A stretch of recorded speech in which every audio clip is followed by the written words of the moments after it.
we are not suspecting anything. Contract who has said that and contract now we can so is true say one person for contract to screen so okay there are terms and conditions under the contract. No, I'm enemy. So you must fulfill your part. But even it's not true, say lottery. There that speak against lottery. There is no Bible quotation. There is a single. You see, all these things are okay. You can't about who say Jesus Christ omu kunu di tu this no omu di ne tadie di titi.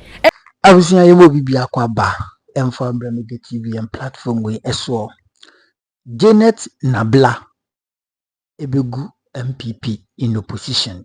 In fact, oye PMP omo leader, but minim the reason why and minim and some MPP for nenaka entia maamino nye kwenye biana or try say obekasa MPP, but how I okasano the more she speaks for MPP, the more you begin to hate MPP and her party as well.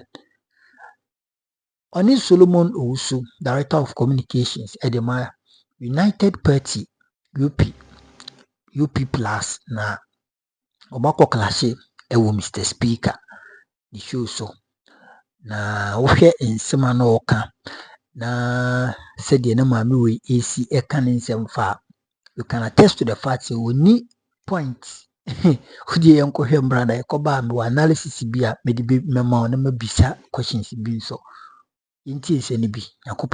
Pleasure to introduce to you the latest Director of Communication in town for the United Party, Ora Solomon Owusu, Anope Watenase in the studio. Now, ne oba ne fast by Ukraino, nye fast kitwa. Mr. Speaker, Director of Communication matching. Yeah, Cronto. Na ebomo to say. I don't want to yeah, my director, dear Beba. I say, Janet Tiasia. So, yeah, director. Yeah, Mamma, dear Kenya. Is that so? Director. Oh, director, first in the yes, or Bebaro. Eh, Catetiro, no vessel Catetio. I see. We want to congratulations. And you wanted the wire. You go so your party na bedru your party a hwe se mo kala yi kra wa your party no mo party colors oh say yes we am high fe yeah ya da mo fidie so ase mo my good coverage and in fact say mo online so eboaye sa na o say e was a party bia ye mo bia kwan na o kire na adwese ye nyina ye kire ya adwena Ghana for no bit me am making informed decision okay ya ye say ya media na creating press be say two political parties be na Ghana NDC MPP dabi na say de mama kwanya o ana me ka say mode na de ntira de bia me bai me say onua FM frame na station bia wo no as and when FM a I always choose me ko obi a de bia no be ma equal opportunity wo say wo a as and when topical issue be ba o person me muku na say we are ipemu I said, yes, the exigency of the day in Chinama where they offer me. But he say, yes, sir. You move be a quano matcher and Ghana, ye chichery. But much a chiri as a good Chinamcase, and yet they are NPP and DCA. And you know, number on mano a cofoma ye we are. Can I know a yes, pose ya, Wadao, Makofaba on KG. Chrono complete, Necoso. Chrono complete. Contract in it. And yet. Ina we ube karo no nya branches amieku na oba be defend one ne nkofo edini no abo like TV Ghana for eda wasese wodon what atu wa chese obeye sa expose because he care what sa lottery sector no yeah say ye hwesu ya over the weekend na me de back to secondary school me say me ko eda ni me read classroom bia na me ya hey na sanya akore obesu ade wi no yare Says Kenya between the alcohol ya day, yet the Akoyi Hunina, Modia Coma private person, yeah, and what Jiguni Butum, and no mode air chile or mujo money. You go and Eleno just because Mufi said Ghana near Modia. Now, me know I buy with any side, Mr. Chief Executive General, no bet in a hole. One or two a day. Hey, Massa, I am for my trouser bear, and how? So you heard in a got now fear. Mohammed Abdul Salam. Mohammed Abdul Salam, you have formed a transfer by everyone. It sounds like the rot that has happened at the end of no. A Hong Kong, you can see a car, you hear bosome nkono ye de akane nyina contract ahodo a moasensan a eye enya de papa bebo Ghana no e wo se ba na okra na ka wo yi asutire ba akotena so ezanze wo me table manners e se wani munti wo sikampedede na na do dan kwa sikampedede enti mebo abaso na ma shonkura ne se tokoso because Ghana for no pensem we bia de eti Ghana for person mu hu de enti a o ma setinum no hia dokroye na de enti a o hia dokroye ne se sika o se ke baye ne won ye de ye o man ye de ye road and I mean o ka say road contractors bofu esase ye ntwa omoka say sika bi na keba na be nya bia consolidated fund mu ye de twa omoka okwabna na jigu de botom and what we have done they say individuals in the country are richer than the state. I don't mean at NPP no. What is the individual party members in Wisconsin party na nkasa. And no Jaffe of some moji the development fee. But yes, workers at the party headquarters that is how so oh yeah the no one you want mass structures and you one two ketas free more and no baby lead you no. And it is a KG and there. And Tokoya wafe ye no mo ebe the last I draw ye no me wie ni pepe contract in there see atwam e was see a good in it is either say Abdul Salam and na pound for board or ebe ti ase no mo twam or we ye betwa mu na solo obi kan kire me say NLA no e de ono ani product NLA nankasa tenase say me wo game a mebo yes game ni dey the 590 that's right enti ye wo de etwa na dwoada ye wo de etwa na benada kosi kwasi ada 7 days in the week ni nyina ye twa sa game yes nipa nso twa nipa twa ana ya award contract e de ama companies mienu enti okọ physical lotto kiosk di ma womo award contract de ama company e friend Simnet enti Simnet for the manage lotto kiosk ni mu de na nkrofo ba e ba metwa no ana womo no because womo ye adwuma de ama NL nti womo ye adwuma ni wi ana NL ahwe sika dodo a e ba ye so no mo atimi atua Simnet commission de ayeden e de ama womo now Simnet krano I'm told say womo operate from NL in headquarters so said ye be ya NL in benya complete access transparency be ye that's right now womo sa adwen ho say eba no online lotto no bi kotwa wo feri enti onko kiosk obeko online enti yemfa short code emra obo short code na numbers bi a pesu twa bi a na wo ho o follow processes na no watwa no watua ka e wo momo so ebi nso eye website okwa website ne so anu akotwa ana NLA no award contract ne dia ma company e friend KG enti KG no eba online lotto bia sese NLA twa bia na wo mo na etwa KG no na etwa ana contract no e kire mu se wo ICT infrastructure awaye no esese wo ma NLA fo ni nya access to the platform na yetimi monitor se enne ukuadai sika sei ani etwa e lotto sei ni etwa se de be yebetimi a monitor enti bosome ne so a yenim nipa dodo a eba online e betwa lotto nipa dodo na eba ne so be kire me yehu sika dodo a yenya ye from online KG of free day 1 ya award contract ma wo mo mie wo mo system no so ma NLA enya access da what where's your chroma solo contract ne kra no wo mo di ka award contract ne de ma wo mo 2022 eno no na ye for 10 years and wo mo award contract no afi wo mo operate ya ye ba bedru 2024 obasa review wo mo nim ba bia election no ebekọ no and wo mo san akotena ase and wo mo ye review ni we na board ne saje 2 and wo mo san so upgrade the contract no from 10 years and as I say wo mo abey 15 years wo mo ye 15 years no mo backdate yes contract no share from January 2024 kwa kosi December 2039 just ya create generational wealth ama busuaku what you say and again and only one contract another separate contract wo hwa Nigeria uko Nigeria lotto yetwa wo Nigeria no numbers aye ne yetena Ghana ha ye bobo no eno no mo ditwa enti se obi etwa lotto wo Nigeria wo mo twen se 6 pm bebo na Ghana NLA announcing the lotto numbers wo mo announce lotto numbers no wa wini a it is because Ghana machine no and you numbers now Nigeria for na use so ye ne draw numbers no okay edi twa lotto no Nigeria for no SSA wɔn tua royalties ɛde ma yɛn. ɛno so ma. Enti saa royalties no SSA ɛkɔ NLA hɔ. NLA sɛ ɔno ankasa ntumi nkɔ Nigeria. Enkɔ gigi royalties no. Enti wasan so a subcontract ama KGL another contract for 10 years. Wɔno na ɛnkɔ Nigeria. Enkɔ gigi royalties ne mrega. KGL nkɔ gigi eni esi kamre. I'm telling you. Na dey go kro cry. Ya na send po ye form free. Enye Nigeria nkɔ o. Côte d'Ivoire ka ho. Enti royalties a Côte d'Ivoire for you so your royal your draw numbers a ɛsɛ sɛ wɔn tua de ma NL no ɛno nso yasan ma KGL another third contract sɛ ɔnsan kɔ hɔ nso no nkɔ gyemra. Na we no oti ase be de na yi. So this is the kind of now. For last week, newspapers KGL is building in millions of Ghana cedis. We need to celebrate them. How they go celebrate? Now, what happen? Now, one more justify say first in the non-crofo we need to NL intimate. What are they talking about? Into KGL by the what are we talking about? Meanwhile, no solo contract. They say every year, no SSA KGL 20 million Ghana cedis. Edima NL 20 million. No, almost sounds we are breaking it down. Say quarter biya no KGL no. Into 5 million Ghana cedis. Now the question is that on daily basis, on monthly basis, Sika saying a KG no make it out of the online lottery. Only access. Now eti womo ete NL hona omunim sadie we na womo aye hwan. Is it the case omu disika di bintina omo aye hwan na say e ya bro ni beyi. No, we are somewhere.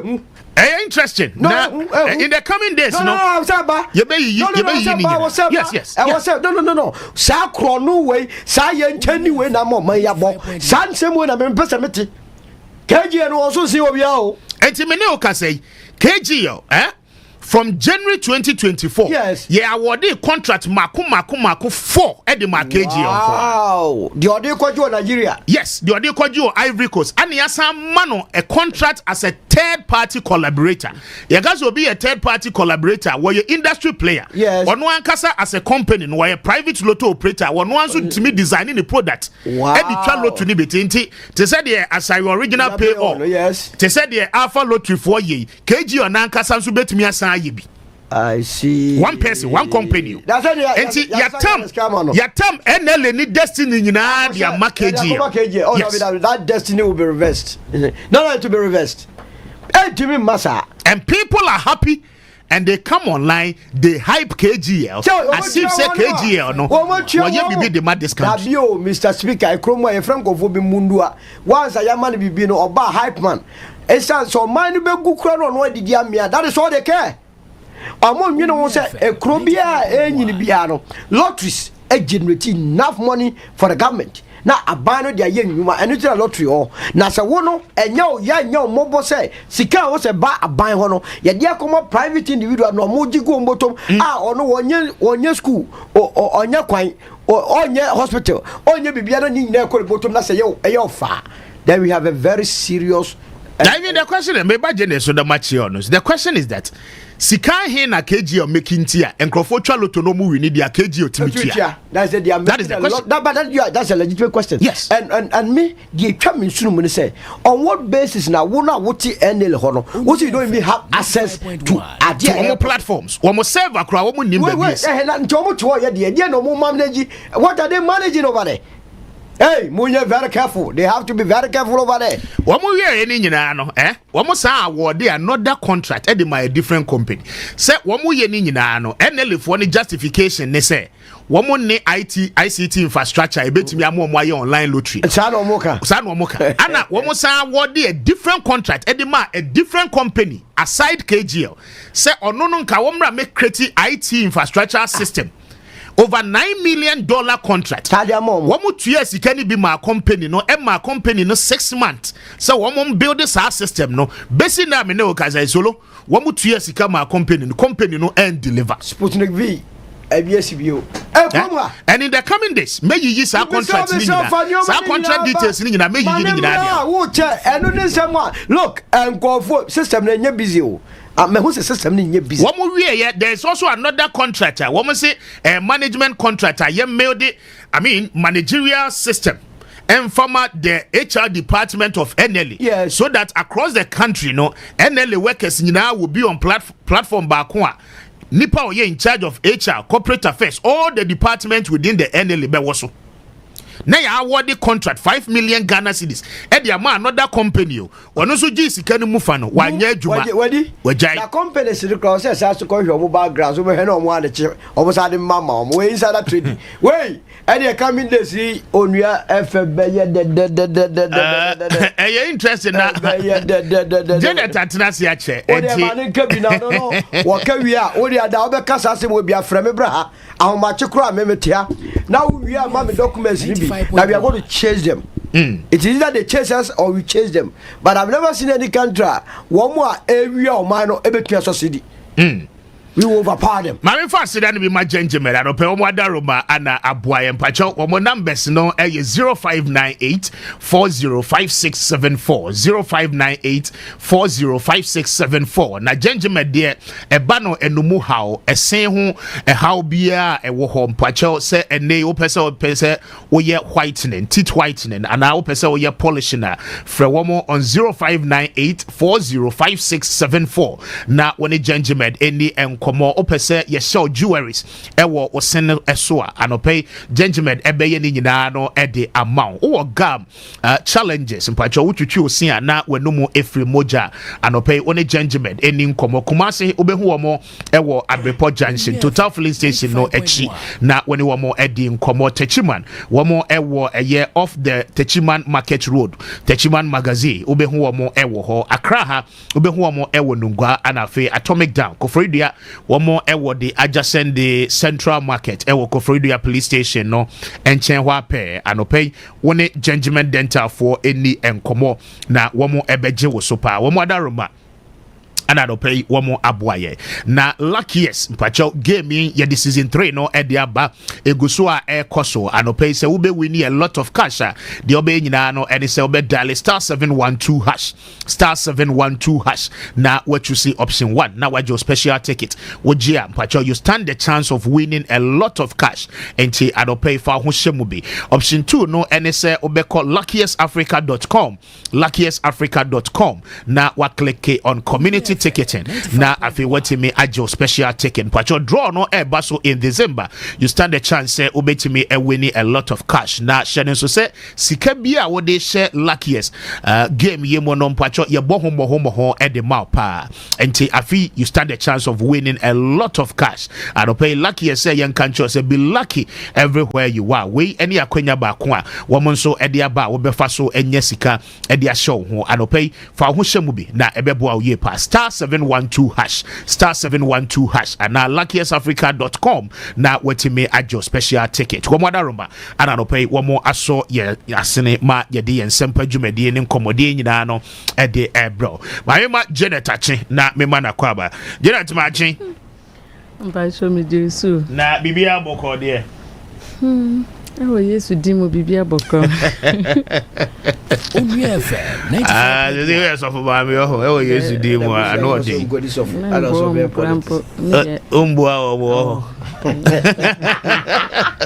Jere tutu so ya kula na de timu ya ne de pa o I see mami chiamo ena mutiefo nyina mami chia PMP for omuso omutie anapei asema amoke die to me die about lotto asema a country you can't build a country based on lotto that is the truth to me die I will not encourage anybody to go into lotto and those things because as a Christian country you want 97% of our the people in Ghana being religious either say omo ye Muslimi for omo ye Christopher and now we are traditional believers and now other of the smaller denominations for there was any power a country we should not be entertaining things like lotto. We should never give grounds to things like lotto say and operate our country so to me dear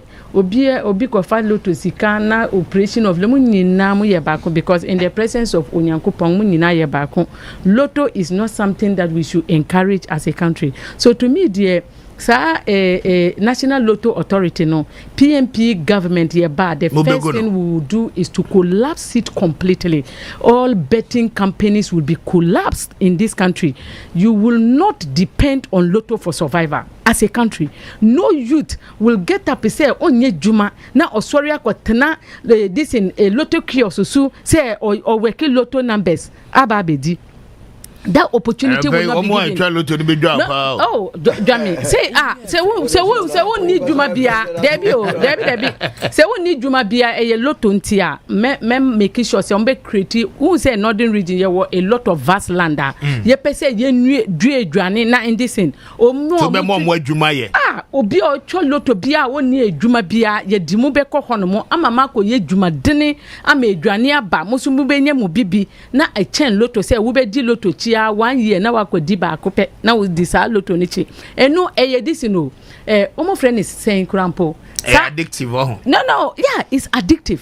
Say who Lotto, the more you see, the more you want to see. Ube why be kakakre bi say ube di wundi na wo daso na we yesa no. It is a demonic this in a way, a demonic infestation. Say wunko Lotto de bia who Lotto so into to me the Lotto agency should not be there for us to be saying that na Lotto no ankasa yes corruption na Lotto nkasa ye corrupt say when you corrupt won't mean sorry say we pese won fa 1 cedi na won koji 2 million and 5 million e corruption thing na was adwin no into the entire Lotto operation being run by government is corruption in itself. So when you're corrupt person, I won't sorry as a government said you are setting up something called National Lotto Authority. One Kasakrampo, we are corrupt at the first place. Lottery Authority. It doesn't really matter who brought it. A buyer in 1920 or in the 2018th century, it doesn't matter. Bibia enye bia enye.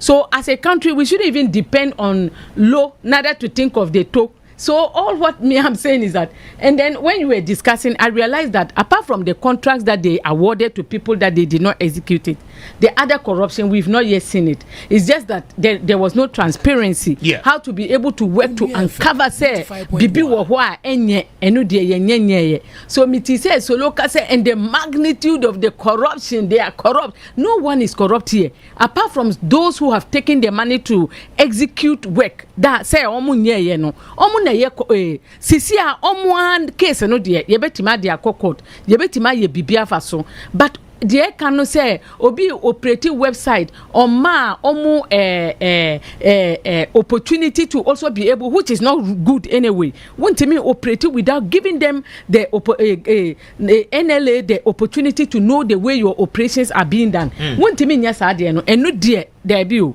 enu nye but apart from that we name say corruption wo ho na corruption ni ho we don't know. We are just saying that say because of the lack of transparency, there's a possibility say maybe corruption be wom enu na sisi ade ye kan. So to me the me bompa say be hwem at times moment hwe evidence no answer na ye kasa. So the ye be can say oh Ghana Lotto disin we more operating website omu nye 13 million or 13 billion dollars omu di 1 billion ma Ghana the can omu fire who can say ya Ghana for ye be who say there's something going on. But if it is about just here and there ye suspect and suspicions at times it's not good because who suspect it now would destroy someone's reputation na assemble bana enyesa te say nia nolly prosecute na ni edubu ahin case ya oye ya odi court ye hu ye de o kan ye na de court enye the same. We are not suspecting anything. Contract who asem that ye and contract na we can so is true say one person for contract the two screen so okay there are terms and conditions under the contract. No so you must fulfill your part. But even it's not true, say lottery. There is no that speak against lottery. There is no Bible quotation. There is give me a single. You see, all these things are okay. You can't about who say Yesu Christo omu kunu di tu this no omu di ni tadie di titi ye edi like edi chiche ye. it was a type of lotto. Lotto. Oh, please.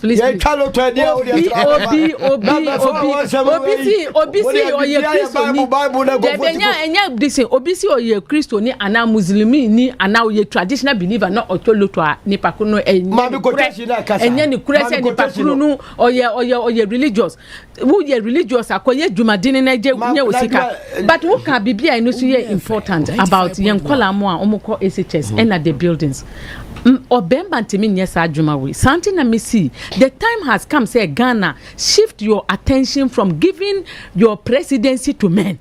Mama voted almost since the inception of our democracy 1992 up till now. Omo be presidents are omo timi mbo obia when omo bo the important things in society, which is our children, taking care of our children, making sure say yan kola mo be dani dachi bi nipa mo. Enye no na mema dream. Who quote the various schools now we share classrooms no almost see first class schools. Me ba ko school me ko share in the classroom. And I make catch room say ye PTA na mo mayen like contribute sika na mo fan ye ceilings o mo ko ye PTA na headmaster no ka say and now no ne banglo when away they don't even talk about the children welfare o mo ka about o mo ankasa the next PTA me see me nko. I'm not going to waste my time whereby I will go and talk about teachers. And yes, I see enunye. But our children are suffering, and their children. So, okay, na Ghana phone voting mami. I'm by Dane president wa Ghana ha. Now muko votima obia. It is going to be the same because these are people who don't care about human beings. They care about themselves. President Mahama sisi our president. Edi na no. Na obia wo bakura baby this guy browse lottery crowd e boni me. And yes, sika lotto amunya ye kurampo kwatwe mu classrooms. But me make cancel lotto. Na ma make the classroom better. E yo nyankopon ne bo nipa yetimi ye bibi. Enye lotto yakobo lotto na amuye ya. E twa good boto ya ka wase wa osi boy. Sika no ni ho ukofa lotto sika o ni nyina abonsembe ma na akọ Janet Nabla na outaining kano 35 minutes after 9 babe brana solo OSP any attorney general extradition processes SSA wo mutimi undertake edike no furiata ba no eno ho ensem no akwakoye bebre me ba so na metio ewosa enkomo e ho na adopay easy detergent for adaroma mpacho se wo hwehwe se ubenya easy wash a very affordable detergent e wo Ghana dramines na afei we be a person will start a laundry business wo pe yes seminar ye papa a detergent and a kill germs the bacteria nyina dia e bo no so esa eda from there easy detergent and I pay may come for a day amount pacho pebi yisu wo your bad time wo si mo frane ma wo fie wo hohoro nkukuom ni nyina no easy detergent adaroma wo mo ebe clean ni nyina yi stains ni nyina e de free ho and pay ma wonsa entimi enka wo de na ebeboa wo ye pa mpacho your family sachet no ewo ho and your handy sachet no so ewo ho family bucket no mpacho uyusu a eche ede ma isan se ya hye ne ma edoso ye pa ana ewom enti obetimi ede clean wo ho obibia na ebetimi ejanka papa nso ewo ho adopay easy for adaroma ana aboy solo maminchio OSP de me makada da sasa office no o se yetwem na se budget via de ebe ko no ye fa nkoka attorney general de ho okay na nka on fa investigators and lawyers bebre no munya adwan isa say OSP office by 2018 na Mr. Speaker jumedi also mudia na say omo hwe ketasehye ne proyaz na sike bi afansasia omkojiba se sika no so ko si dan bia anase koto japade bia ma je o man no 95.1 from 2018 BC ne o man diska almost $1 billion akosa office yes set up ye di ye we obebusa ho se omo bae no die no ma je ama o man no sika se pa no makohwe mo ma je ama o man ntie da so ene sanke e da so ma ya attorney general tena wa okay don't worry because attorney general ya wonye wonzo onye eden is a chat dipa nti o se keko wo keka na nya a lawyer for bi ni o be so mo dada ya adwena o so investigation takes a longer time painstaking before you build any nyina ya za ade ne we ade profit nti na kwakotwa okotro na chese me no me trust again wono wo ho no ayese scratch my back like me scratch your back enyo man na ho eho do another to yanti kroma no de beto red alert Ken of Rata FM 95. That is a docket bibia I ready for docket bra yako 2 months ni e da so konko ho between the office of the OSP office or Rage your friend is a parliament side here Attorney General there your friend is a self side or a high court in Chewa on nante krana to nante sentatia any more than 3 hours exactly na kofa docket common what you na oka beautiful nonsense na yet wana yes so we are obekay e china nkwa no ba be ankwa no ma me de be crab afore me ye de metumi bia the very day or two sa anwo is have been sacked I said oh yeah a favor bi yet yes Cecilia da pa ye kotu puduo woni mpaase ye sa na asem na ba be raw afi yes o money laundry matter ni asem fagadam 95.1 ehwegu 13.5 billion akero forata elidi emekobo sa besiano yatumi anya for the first time in the history of our country yenya obi a waye finance minister wa wadwane o so ma what does it say about abana no wu ngofo agire ma so wadwane yati kromu ana na lawyer for Frank Davis ne ngofo na keka ho initially be defend ya obeba oyare obeba ntekro obeba efitu no mudwane na ebusuafo bi bem yenim omudimpo on be issue statement tente the family of the Foriata say he got to come omuwie omanfo bi adi anse ho ana omo ye say the family kerofora azangwa omuwie ye pushi omo ana na yire bem say ni kunu beba o aye surgery na obi ye surgery na say yenim time be hili anya doctor ye busa no na yire ni ekobusa no the reason why kasa we ya neto yenya afenyo markings on the floor of Parliament catcher say on the 5th of May 2025 keno furata bebe krumwa ye October na ye kobusa doctor 1.5 months ni wunya nyama na utiri mu popa wo de to ne de ye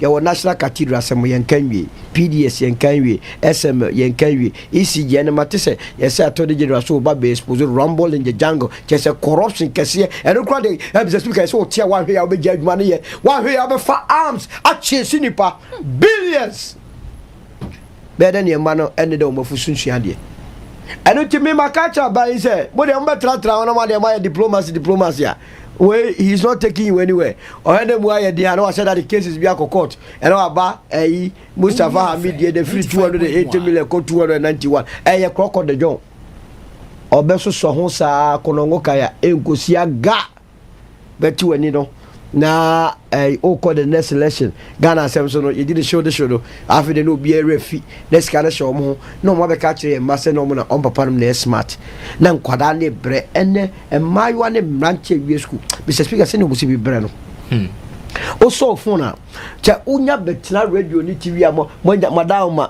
Facebook abaso ya obi afi se wona okuta the power ya di employ obeso receive is ahodo na bebusa mo se omanya ye ni develop ya mebunu ni person bu ya adwuma o se ke putu o to good use e develop no what is kicking against it the Asia no nyina krono a political class ni bowie omni civil servants so on the course of a public accounts committee there is a correlation between the political class in benefoni wiare de omuwia omela wuwia kese se de wuwia bia na form ni so na omuso wuwia to years na corruption course ro ministers ni eyi mo a omuso de kosoro because omo za wo mafamo to se de ye famo ye wia scratch my back let me scratch your back ni asem no anti omwaye yini free ho yes scrap office no okay office emfa so die bia agede embre o man no very well but that's Janet Nabla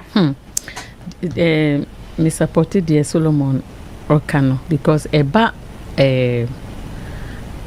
special prosecutor we a state agent munye agency enye say we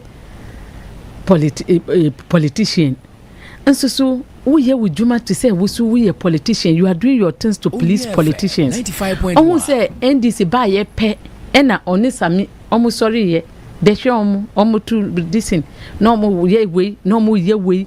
All the things are normal, you know. It wasn't in favor of Ghana, but they were doing it to please the NDC.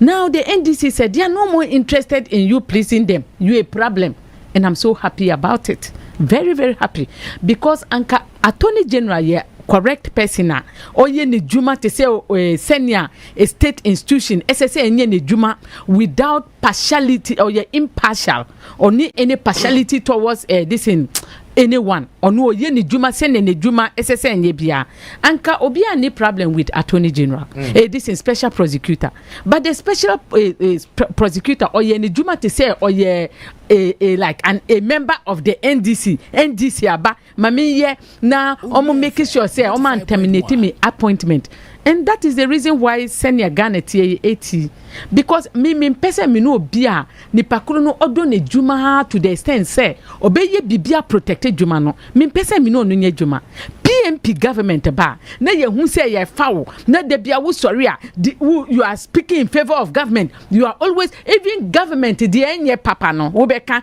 because you want to protect your job ye be you are free ho because these are not the type of people I pair say ye be use a building on my Ghana na hwe de oye anka wo special prosecutor there say ne only prosecutor ko yi NDC for ne say they are not guilty no anka say won sorry na won ka say there be me dey megisa NDC for no ade aka who say no we must investigate them the special prosecutor's office should have come out with a statement against what the Attorney General did to let Ghanaians know say and yes say would like you are keenly trying to do the bidding of the government but you are doing your job and kawu sorry na we see sir omo nye sir nolly prosecute me I will investigate them and add them and send them to court.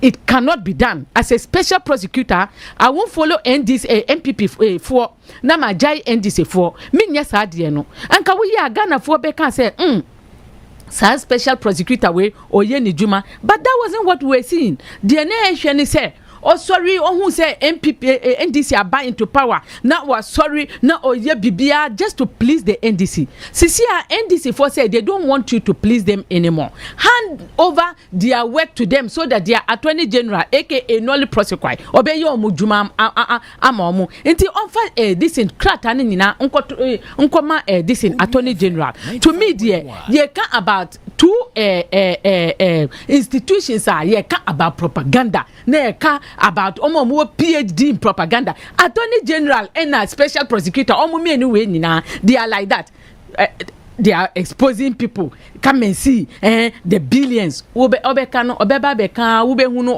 onu ankasa be kati onu Attorney General na wakati ama bibia dane nothing odi kokot na ukohwe krata na ne sa ne media this in what encounter na oye no na the odi court no ube hu say it doesn't even hold water.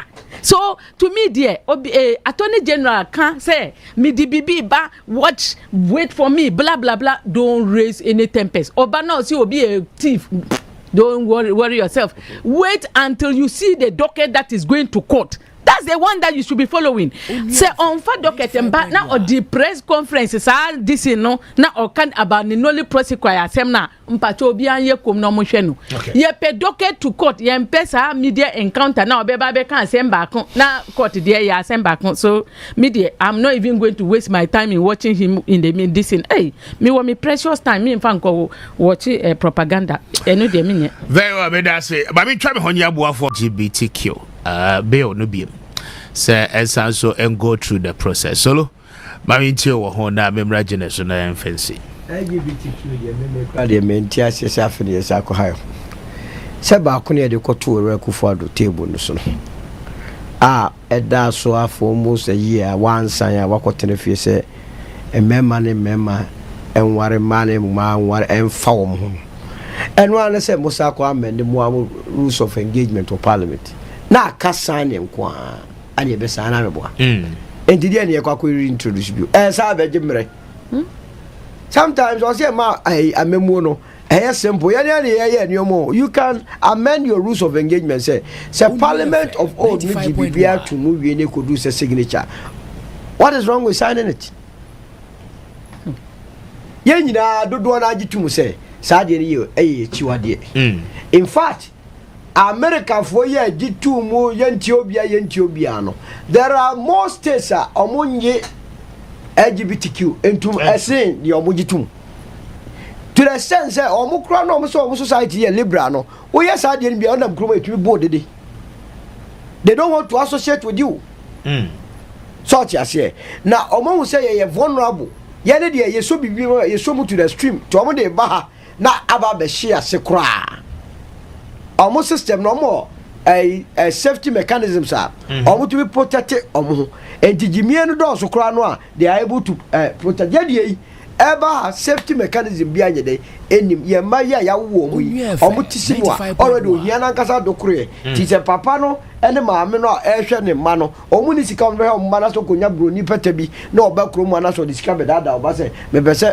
oye be ma me fa oba to a sebi ore be fa yi anu nti ye be sere eye chiwade ewiase ye boy se be ma ne oba ene be de ebeda na eba free maba yankase bema ne bema oba ne oba ene osehia enenka ewiase no ke ye mo oba ne abo bema ne abo your friends sexual part ebetumi dia ye that is the fundamental nature of law mo bia fam science etumi man replace say oba ne bema no se dance ne yawo na we me kwa de in my lifetime de me yan say ye ne abreso we na ye discuss say so ye ma ho kwan ma bema ne bema and ware na say oba ne oba ware Onua FM and okọ ebichisa omo ye say so emboldened because of the Akufo do ye bema no ne nam look there is a pub bi o odododio de osade me refiri di o be na bema no chacha no so bam to we me hu anu we ni so afo wachi bia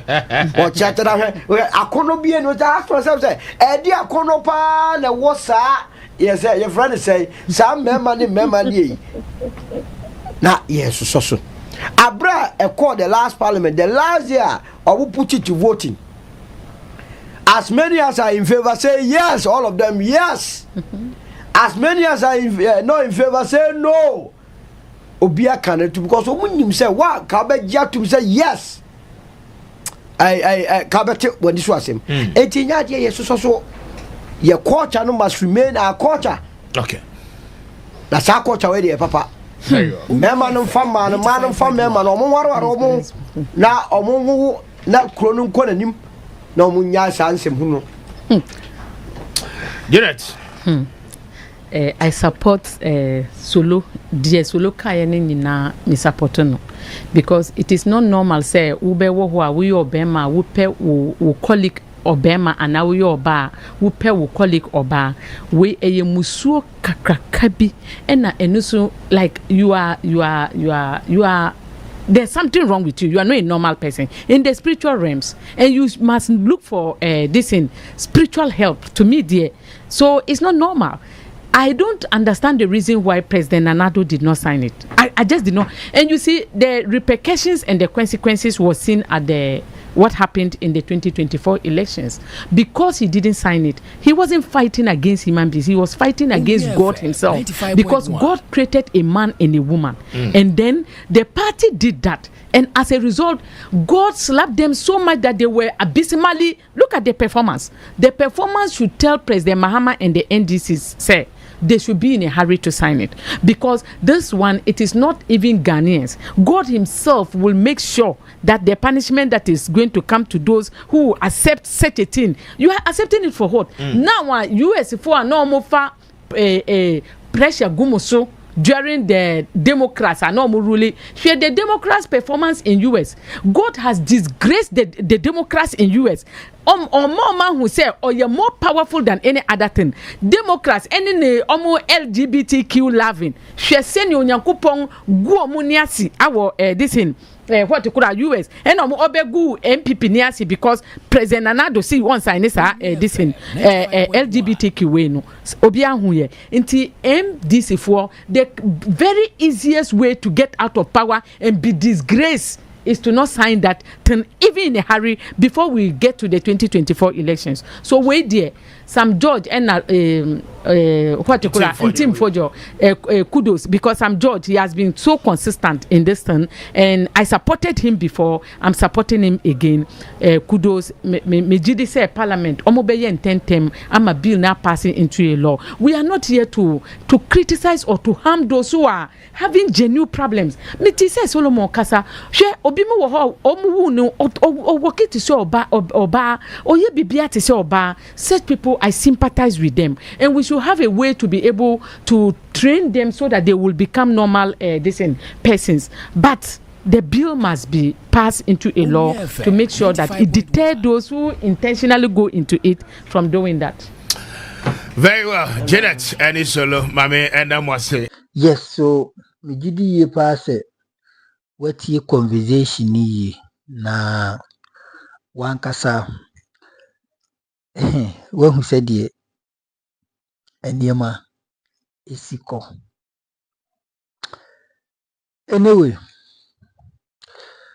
Mami Misha Mami Janet Nabla say oba radio station na okan sembisi wia okofia sebi nikunu ayana nikunu ehuno ayana nikunu ehuno na no na oti wono muka se alankwadwo kiremanten ne yire no antimi amboa no because ne yire na perform ni duty as a wife adenti a osi yan alankwadwo kiremanten bra na NPP owoma na nneɛma nkɔ yie no ne ni kwanse nkɔma lan efiri MPP mu kɔte ne party na ebasa that is the worst decision Alan and Neyeno they have taken. You see, and I mean so enemy bisa Mami Janet Nabla se Mami sebi eburu sebi enyado usora no pana sa wo beba radio station. Do you really get your points together?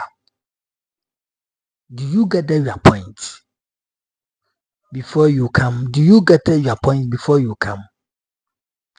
Sometimes you be ubisa say the kind of analysis how you know ubisa say no enkofo asora no pa mu ko TV stations, radio stations na omo ye den omo make sure say they will bring on board good analysis.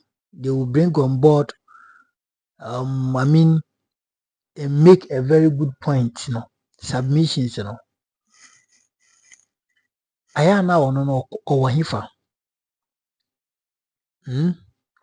ono no dia na ya oye okọ TV stations ento the note biko say bia topic we na ye ko bisa na ze aya producers no ana host na ya mo man topics no. You see, when tell me bisa questions we na real rhetorical question, I know say it doesn't demand any answer, but it is important for me to ask because the style of leadership the style of how this woman was speaking, it is very abysmal. Pastor, me creating content while we are it is very abysmal. I am creating content, I'll call you back. Sorry. So the style of leadership, Ayana, or portraying, you begin to ask yourself, this woman, what is wrong with her? She doesn't make any sense. Not even one day in our continent TV station and our machine analysis will make sense. I have been bringing this piece because, and I said this, in interview because the person know how this woman is behaving and how this woman will end MPP in the opposition.